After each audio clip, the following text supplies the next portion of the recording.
often do you find yourself frustrated thinking about meal ideas that you can cook for the week? And I am not saying that out of judgment because honey, I get it, which is why all that's about to change in this month's Pantry Chat. In this video, I'm going to give you a cheat sheet grocery guide that you can use for the month and tell you what you'll want to buy and avoid at the grocery store, give you breakfast, lunch, and dinner meal ideas using from scratch seasonal ingredients that you can quickly get on the table, and show ways to do so on a budget so that you can stock your pantry without breaking the bank. And after that, or sprinkled in between, is our usual kitchen table talk, because darling, we've got to catch up. First, let me give you your September grocery guide. Then I'll share with you some recipes that are going to make your life easier this month. Remember, this list gives you items of produce that's in season, which will cost less, be many more times fresh than at any other time of the year, and is your cue to stock up using a preservation plan. Will you can it, ferment it, dehydrate it, freeze it, so that you have enough to last when you can no longer source it inexpensively or grow it yourself. Now, September is kind of tricky because it's the transition between summer and fall fruits and vegetables. Most summer fruit is still available, but will not be for long as the season turns to fall. So the fruits you want to take advantage of before their prices shoot up are strawberries,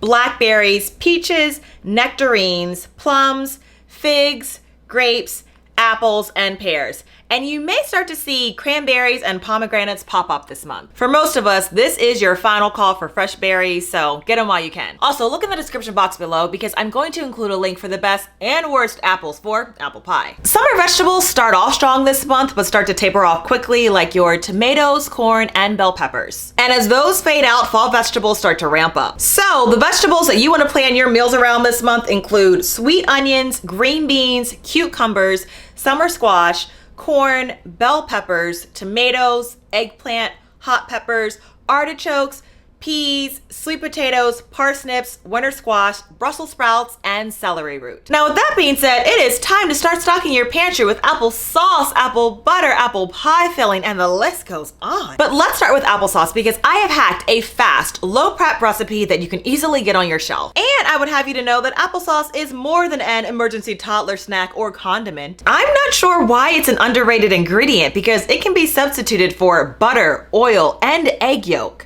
and makes baked goods like cornbread, meatloaf, and waffles super tender. Here's how easy it is to make. The fastest way to slice, peel, and core a large batch of apples is to use a 3-in-1 tool like this, which has a suction base that'll adhere to any non-porous, smooth surface. Just pull the lever to the other side so that it tightly mounts to the surface.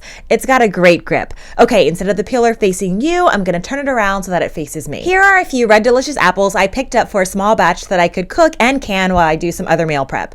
I plan to use the skin, so I'm washing them off with my homemade fruit and veggie cleaner, which is just diluted vinegar with a few drops of lemon juice. After that, I set up my workstation with a few bowls to collect the apples, the cores, and skins. Start by releasing and pulling back the lever. Grab an apple, and one tip is that you want to put the stem towards the prongs. Next, turn the crank so that the apple moves towards the coring circle.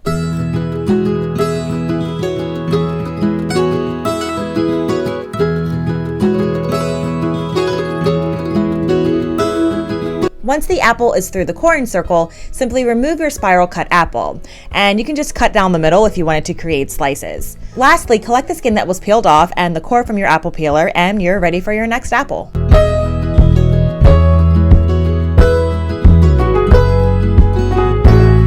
Now, sometimes the core doesn't fully detach from the apple, so you'll have to push it out, but truly, that's the only trouble this will give you. I'm using a crock pot to cook the apples, and yes, you'll notice that while the majority of the skins are removed, I've got a few spots that still have the skins on, which is fine because you won't taste them once it cooks, and a few peels still gives you a safe final product. I'm going to plug them in and let these apples simmer for a few hours. Let's return to the cores and skins. These are going to be perfect to make homemade apple cider vinegar with the mother. Just pour a ratio of 2 tablespoons of dissolved sugar into 2 cups of water. You'll need enough to cover the cores. And use a fermentation weight to keep things submerged. You're gonna leave that to rest for about 3 weeks or until it starts to smell sweet and reaches a tartness that you prefer. Then you can start using it. Excellent, our apples are softening up nicely. Today I'm grabbing my immersion blender to speed up the process. Other times I leave them in the crock pot to fully cook. It's your choice. All right, let's get these jars on my shelf. This low prep canning recipe is on my blog.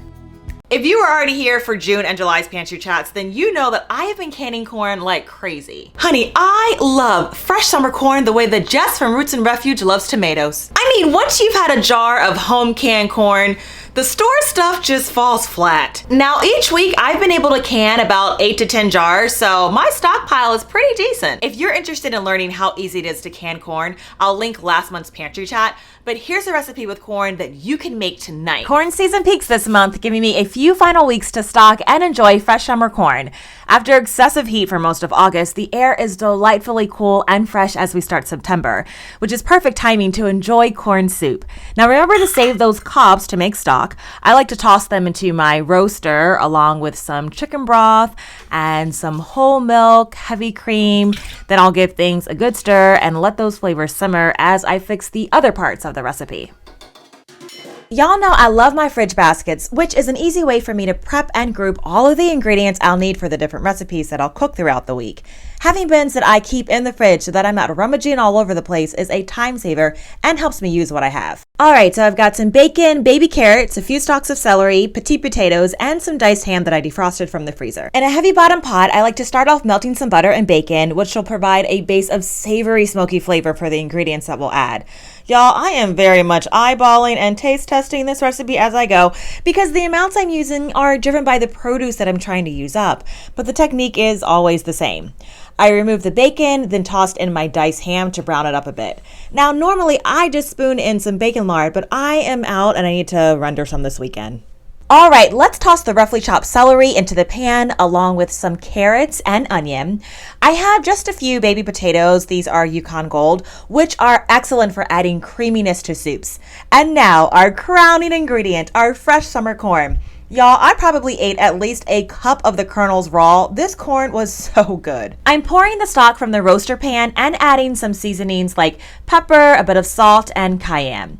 I had a block of Gouda cheese that I wanted to try adding, but normally I don't add cheese. Sometimes I like a chunky corn soup like this, but I mostly prefer something a bit more creamy, so I'm going to use the immersion blender to get it just right. Oh yeah, that's it. A velvety texture with finely chopped corn bits. I'm topping my corn soup with zesty green onions from the garden and our diced ham.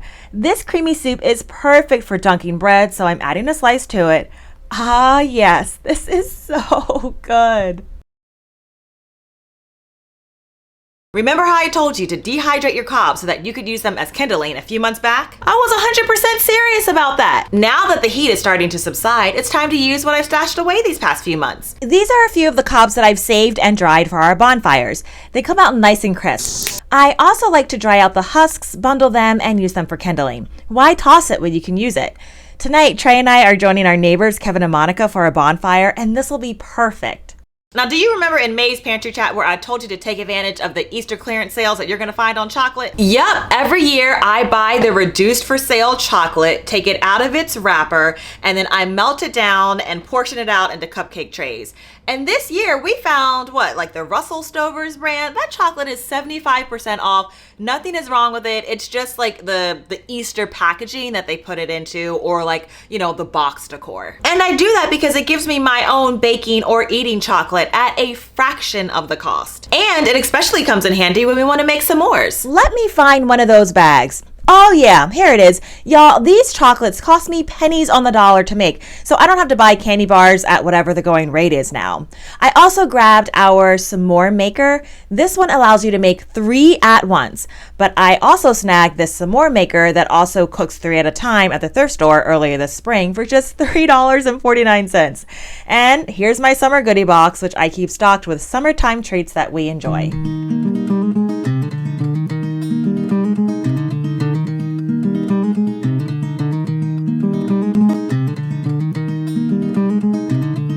See y'all, the corn husk kindling gave us a roaring fire. We got right to enjoying the good snacks and conversation.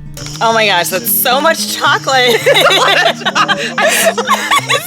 much chocolate. To say the least, these s'mores were a bit indulgent, but hey, everything in moderation, including moderation. We had a great evening. Nothing beats a good old bonfire.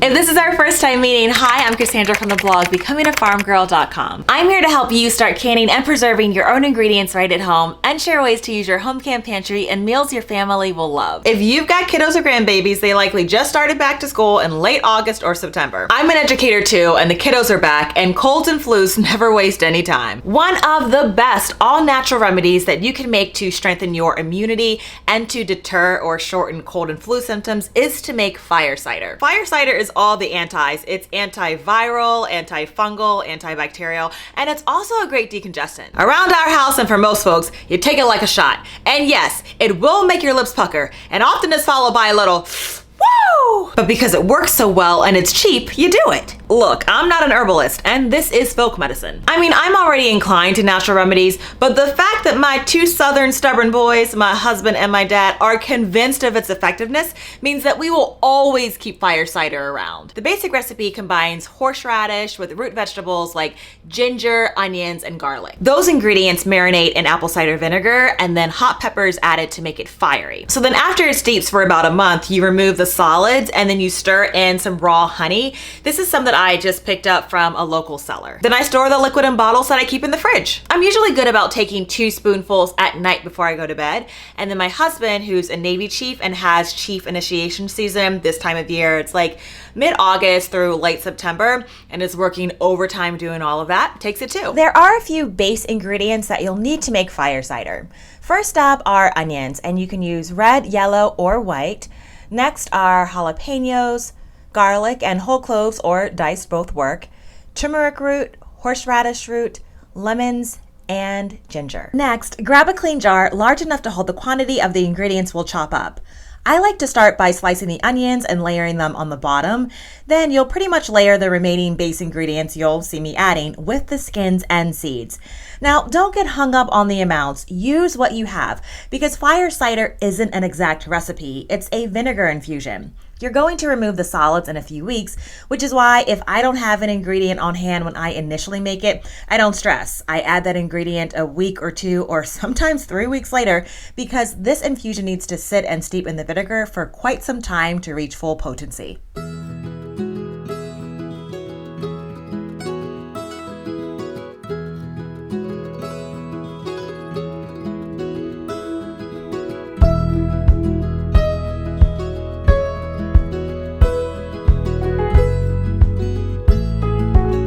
Now, let's pour over your apple cider vinegar with the mother. Your homemade brew is perfect for this. I'm going to toss in some peppercorns. Whoops, this is the moment that I realized that I forgot to add my herbs. So let's go out back and grab some medicinal herbs like sage, which I've got tons of, and lemon thyme and some rosemary, which have been thriving since early spring and still have a few months where I can use them fresh. Embarrassingly, y'all, you're going to see me cram these herbs in here. I really like to make a strong brew and have things steep for a month. I'm tucking this in the fridge and will likely start another batch the week after next. This is a recipe that I keep on hand all year, but we use it a lot more during the fall and early winter. Speaking of back to school, wouldn't it be nice if you could wake up to freshly baked muffins every morning? I know, who has time for that? Well, you. And me too.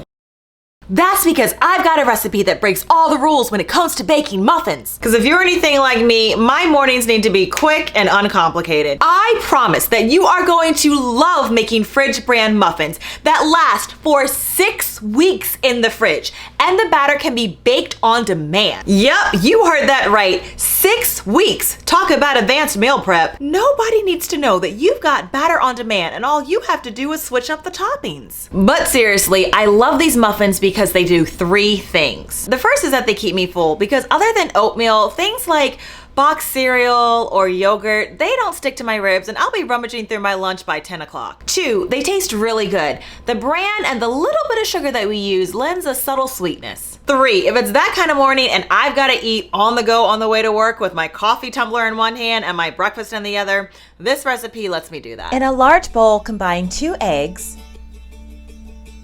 1 cup of sugar, and a ½ cup of melted butter. Whisk to mix. Then add 1 cup of black coffee or water and 2 cups of buttermilk. Give this a good stir. The mix might look a little curdled, but it's fine. Then you're going to add 2.5 cups of all-purpose flour, 2.5 teaspoons of baking soda, and fold in 3 cups of bran cereal. Mix well, and that's it. If you're not baking immediately, scrape the batter into a refrigerator container.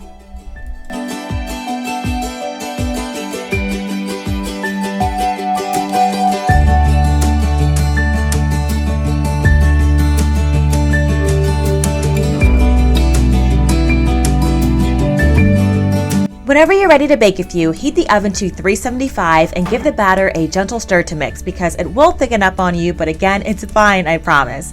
Scoop a 1/4 cup into each muffin cup, but I add slightly more for a larger muffin. Since berries are in season, I'm adding what I have on hand, and you should fold in your favorite toppings too. I sprinkled cinnamon on top and popped them in the oven to bake for 20 minutes or until springy in the center. I'm telling you, these muffins are so good. They are slightly sweet and the cereal bran sticks to your ribs and keeps you full. Adding fresh fruit, nuts, or seeds makes them extra hearty. You can even toss in ground sausage, cheese, or veggies. All right, y'all know that I am a proponent of sticking to a list when you go to the grocery store. But I'm also not afraid to poke around aisles that I need nothing from, because sometimes, just sometimes, you find a clearance sale that makes it worth it. And honey, that's exactly what happened to me the other day when I was at Giant Grocery Store. So I was walking down the health food organic aisle, which is pricey, but look at what I found just in time for baking season. Honey, do you see what I'm seeing? Organic vanilla beans, originally priced at $13.95, marked half off to $6.97. I looked to my left and my right, and I put 5 of them in my cart. And look at the price of the stevia, which is a plant that I've been growing all spring and summer, dehydrating and making my own powder. It's marked down to $7.09, but can't beat the price of a cut and come again plant that I'm growing in my green stock. I can't tell you how tickled I was to find the sale a few months before the holiday season. When I got home, I took the beans out of their packaging and placed them on my cutting board. Extract making takes a long time. You need a minimum of 3, but preferably 6 months, and the best flavor is around 12 months. So I cut a few of the beans to jumpstart some of the bottles that I plan to use for holiday cooking, but I left the others whole. I'm going to store my vanilla extract in some 8-ounce bottles that I'm repurposing that I already have on hand. I love these bottles because they feature a bottle top clasp. You only need 2 ingredients for vanilla extract: your beans and most commonly vodka, but you can use bourbon, brandy, or rum instead. I'm using spiced rum and bourbon. There's no need to splurge on expensive alcohol because all the vanilla's flavor is from the vanilla beans, so spend your money on those. You need about 4 to 6 vanilla beans per 8 ounces of alcohol. But since I want to jumpstart things, I'm starting with 2 in each, and hopefully I can snag more vanilla beans over the coming weeks to add to my bottles. The only thing you need to remember about homemade vanilla extract are ratio and time. Homemade vanilla extract tastes better and becomes darker in color the longer it sits. Make some today and use it 6 months from now. You'll be even happier when a full year has passed. Store the infusing vanilla out of direct sunlight and give it a shake once per week. The best part is that you can continuously add more alcohol to the bottle as you use it. So in July's Pantry Chat, you saw how I take advantage of the reduced for quick sale meats that are abundant during the summertime, bring it home, immediately can it, and then that's how I stockpile meat that doesn't require freezer space or electricity to store it. And that's how I'm gonna be whipping out all these cans of meat that you're gonna see me use this fall and winter. And I suspect that the new folks that might see some of those videos might be like, how did you afford all that canned meat? Well, honey, it's exactly what I did in that video. On one hand, I'd love to be able to buy a whole cow, but realistically, I can't have multiple freezers in a townhouse basement. Plus, I'm trying to problem solve for those of us in small spaces. And let me tell you, having canned meat on the shelf makes mealtime a breeze. In this fridge basket, I'll show you how I'm able to get weekday meals ready with minimal prep and cleanup in a short amount of time. Tonight, we're gonna enjoy beef pitas using canned stew meat, a few frozen pita pockets, shredded lettuce, and cherry tomatoes. Home canned meat marinates in its natural juices and a bit of fat in the jar, which makes the flavor and tenderness unbeatable. In one pan, I added sliced onion just because I enjoy that extra crunch, and in a second pan, I melted butter to brown the pitas. All right, let's open these jars of goodness. Remember, this meat is fully cooked, so I'm just heating it up. I'm adding my meat to the pan with the onions because once the raw onions are cooked, the meal will be done. I love that I started canning because it makes weekday meal assembly a cinch. Look what I was able to put on the stove within minutes of walking in the house from work. If you could only smell this goodness. Okay, the pitas are ready, so it's time to stuff them. Look at that spooned meat. See, you can't even tell it was from a jar that, yes, looked a little weird a couple minutes ago, and neither will your pickiest eater. Topped with tomatoes, lettuce, and a side of fermented sour cream, this was a hearty weekday meal that I assembled in less than 5 minutes for a total cost of $5 for 2 adults, and it tasted great. Harvesting the end of the summer garden is bittersweet. I have really enjoyed growing these miniature spaghetti squash, which have excellent flavor, along with my cucumbers, and I'm just going to go ahead and pickle these.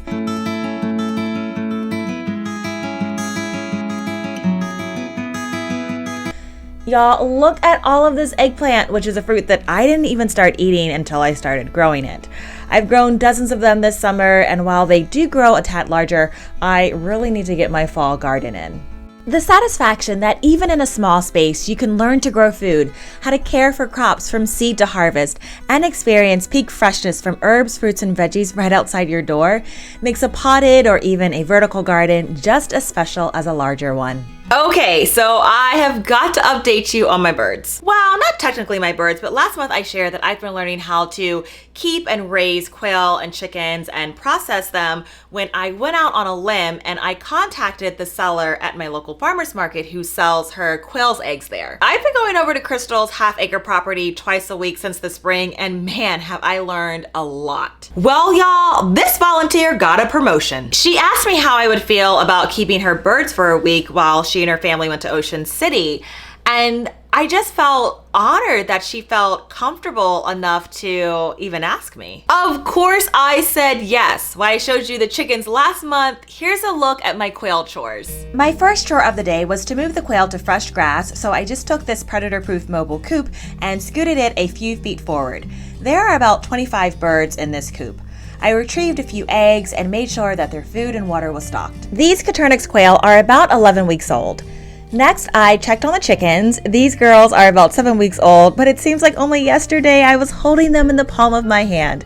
They were running low on water, so I filled that up.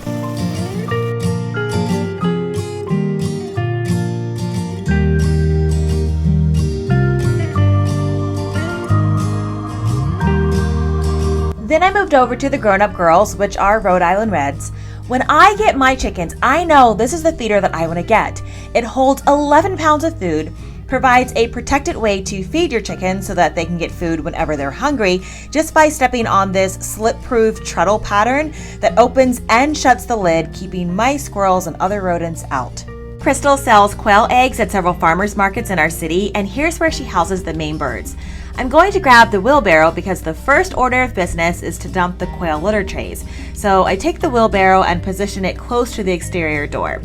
Now, when working with large quantity of birds, you'll want to cover your mouth and your nose and wear protective gloves because quails generate a lot of dust that's mixed with microscopic fecal matter and urine. Right now, I'm using dish gloves, but I've ordered a pair of breathable leather gloves that will be much more comfortable. Here's the inside of the quail cage. A fan continuously circulates air during the warmer months, and these are the stacking heavy-duty quail cages. To the right is a station brooder bin for quail and several other bins used for younger birds or for placing injured birds in.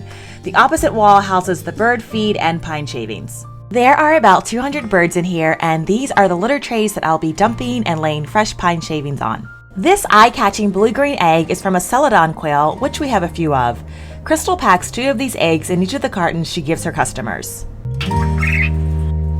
I noticed the water line was close to the refill line, so I added some to the container. I also grabbed another bag of pine shavings since the first bag was running low. Alright, here's me getting the poop trays, which I empty into the wheelbarrow and give a good shake and brushing off. Then I bring the pan back inside and add a fresh layer of shavings. Oh, behind me you can see the medical and cleaning supply cart that we use for the birds. Since there are a total of 10 trays, this usually takes me about 10 to 15 minutes to complete.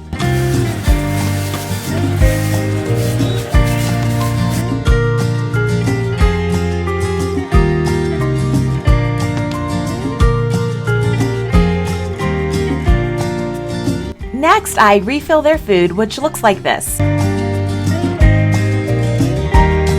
It's a mixture of millets and cracked corn.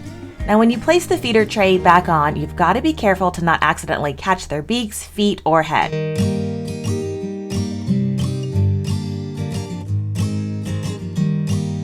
Crystal left a chore chart for everyone, and there I am, listed as the emergency contact. Whew, I am so happy to take my mask off. This summer humidity ain't no joke. While quail poo makes excellent garden fertilizer, it has to be composted for several weeks first. At the back of Crystal's property line, she has a huge compost pile that we wheel the waste to. All right, my work is done. I'll see the birds in about 48 hours. Oh, would you believe that Crystal has this huge fig tree in her backyard? Fresh figs have such a short growing season up north, and they are so expensive at the market, nearly $7 for half a pint. But Crystal is fig rich and getting them for free. Once they ripen, I can have as many as I want. Okay. All right, here we go. Ready? Last month was my first time butchering meat birds with Crystal, and this month she had 30 males that she wanted to process for her annual summer quail cookout. The setup is very similar to what we did for the chickens, just on a smaller scale and obviously much faster. Before I keep quail in my townhouse backyard, I wanted to make sure that I knew how to do this important step. Having a dedicated pair of sharp scissors to remove the head makes cutting fast and light-handed work. Well worth the $60 for a strong blade and precise cut.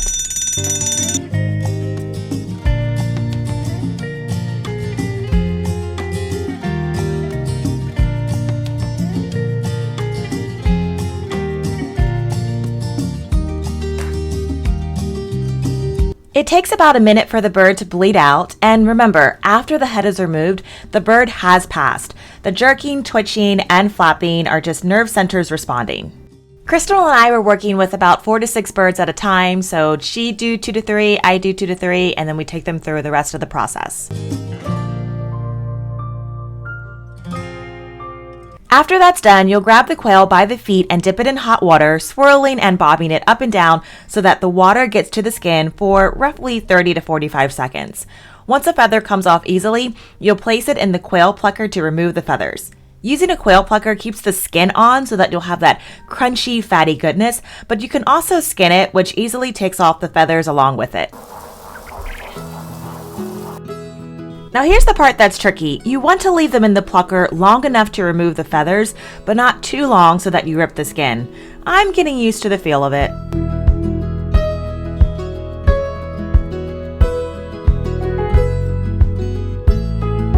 Crystal showed me how to break down the bird, and I saved the necks and feet to make quail stock, and we froze the heads to give them as treats to our neighbor's dog. Believe it or not, Crystal and I are having good old girl talk as we process the birds. This was actually a Wednesday night, and I ended up staying over at her house until like 10 o'clock to finish everything. You start to find a steady rhythm with your hands, and then it gets routine.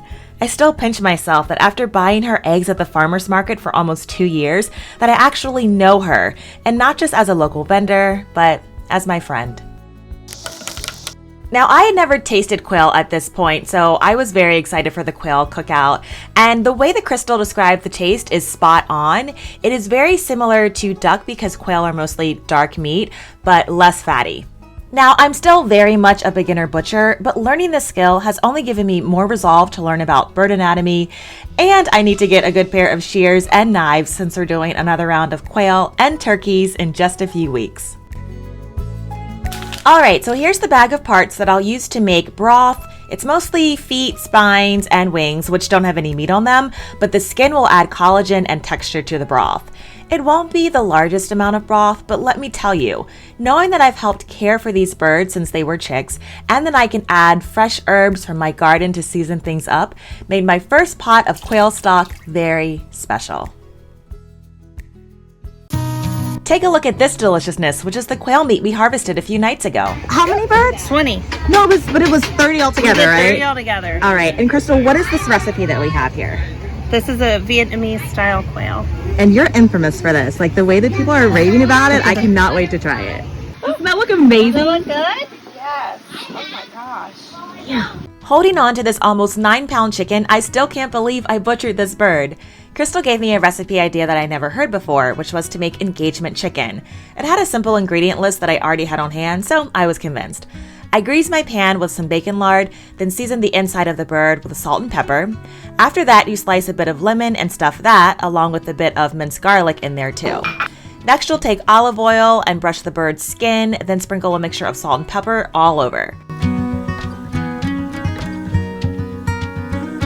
You'll roughly chop up some onion and place that around the perimeter of the pan, and then place it in the oven to bake. I had a hankering to pair this up with some biscuits, so I whipped up a quick batch. Every time I make biscuits, I think of my grandmother, my dad's mom, and how much I want my recipe to eventually be exactly like hers. I've got to continue to practice because while the taste was there, she'd shape every biscuit by hand so well you assume she used a cutter like I am. Maybe one day I'll get there, but man, it does feel good to just get your hands in some dough. Okay, let's go ahead and get these in a pan and in the oven so I can show you how good these turned out. You ready? Well, first I've got to pat them with butter, but watch as I fork one out. Do you see how tender and flaky this is? And here's our engagement chicken, beautifully bronzed. I needed to transfer the bird from one pan to the other so that I could use the bird drippings to make the gravy, which is made with caramelized onions, drippings, and chicken stock with a bit of flour. While that's cooking, watch how tender this bird came out. Whoa, this was juicy and the skin just slid right off. Tender chicken breast topped with a hearty lemony garlic gravy and warm biscuits was the perfect lazy Saturday afternoon meal that we grazed on the rest of the weekend. I used the remaining portions of the chicken to make chicken sub rolls that I plan to freeze for easy lunches or quick snacks. The last few years, I've been practicing for the moment I just showed you, which is why you see me use whole grocery store birds and cook with every part, the feet, the bones, and organs. Yep, I'm even using the chicken heads in this stock because I promised myself years ago that whenever I got chickens, I would be dedicated to their care from start to end, which meant cooking with every part. This stock turned out so beautifully, and I still can't believe these were from my birds. Whoops, I didn't realize that I spilled a little bit, but I placed one container in the fridge and placed the remaining 3 in the freezer to enjoy later. These are the freezer-safe lids that I used. Since learning how to harvest chickens and quail, I can't tell you how proud I have felt the past month. Now, I didn't film the 4 other families that were at the cookout, but they all either raise birds or they're Crystal's neighbors. And since I'm over there several times a week, they're starting to feel like my neighbors too. So in a few more weeks, we're gonna harvest the female quail, and then it's gonna be time for the turkeys.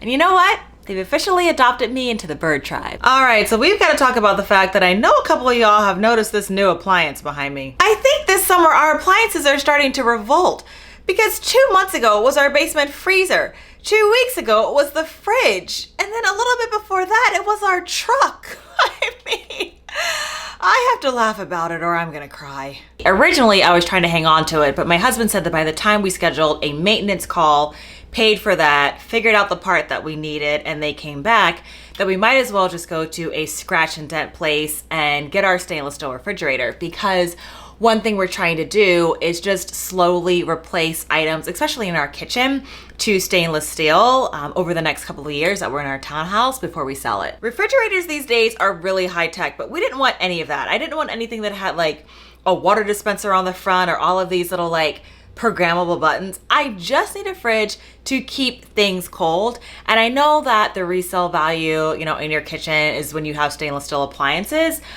So that's the route we chose. And I was so pleased to find one that, yes, had a few dents, but with taxes and delivery was right at $1,000. You know, not everything you see me eat is organic, and you see me thrifting a lot. And that's because we prioritize expenses like this that inevitably will come up. Quite honestly, I miss my old fridge, and your appliances always depart without giving you any warning. And I'm still getting used to her because in my old fridge, I had the organization just right.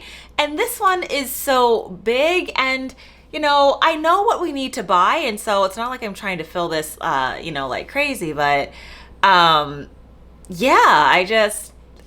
we have a new fridge. And while I wouldn't have wanted something so big, when you're using a scratch and dent place, which we absolutely wanted to do because refrigerator prices are just insane, you've got to go with the inventory that they have on hand.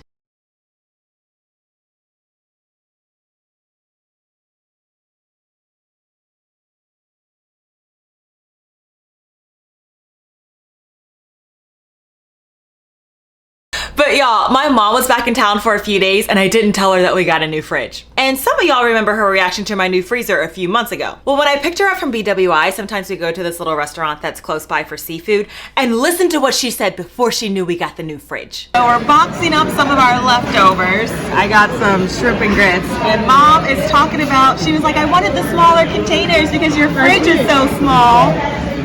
Talking about my fridge. There is nothing wrong with my refrigerator. You have a lot of things in it. It is. Go and put that away.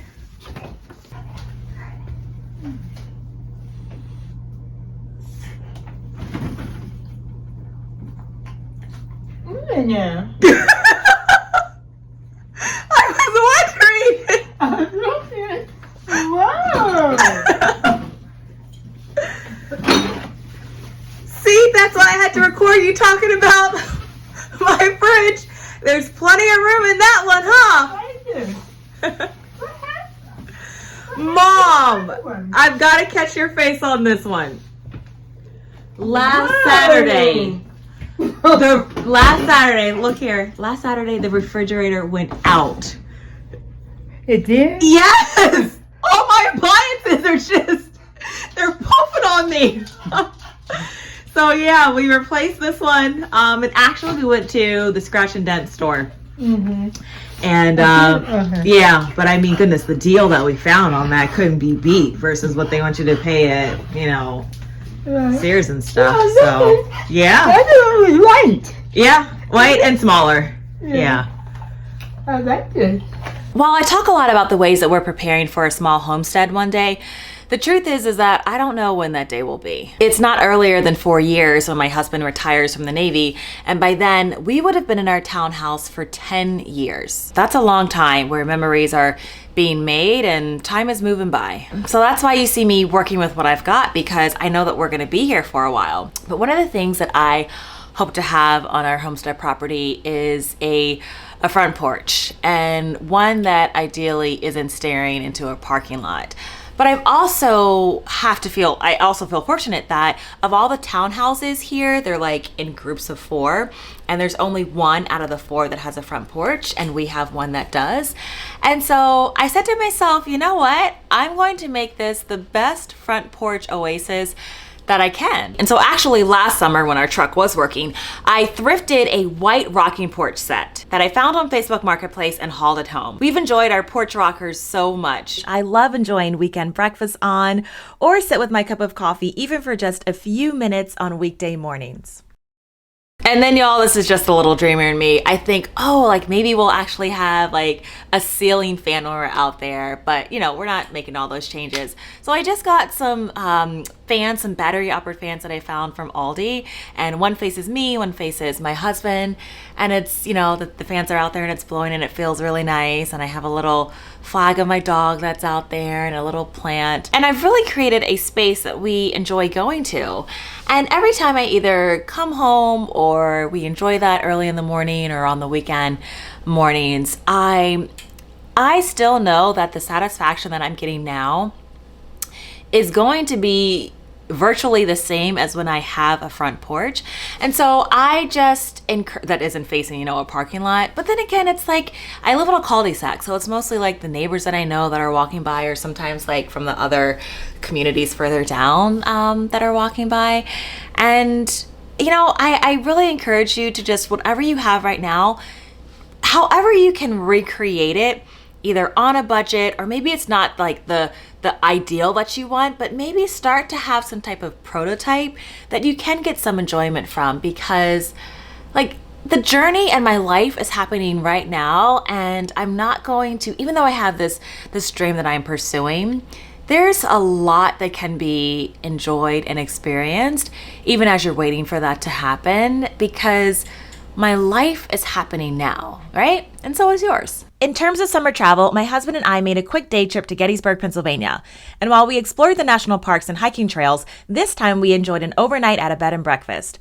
We are seriously considering moving to Pennsylvania when we purchase land, so the few days we can manage to take a visit up to the southern towns and counties is our way of getting to know the place.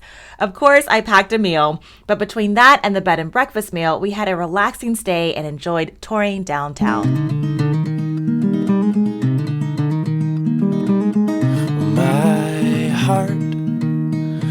goes deeper than my mind, sees farther than my eyes. Ooh. Click on the video on your screen to get more cook from scratch food preservation meal ideas. I'll see you in my kitchen or garden soon. Take care, friends. Better than my ears. Pieces you draw near.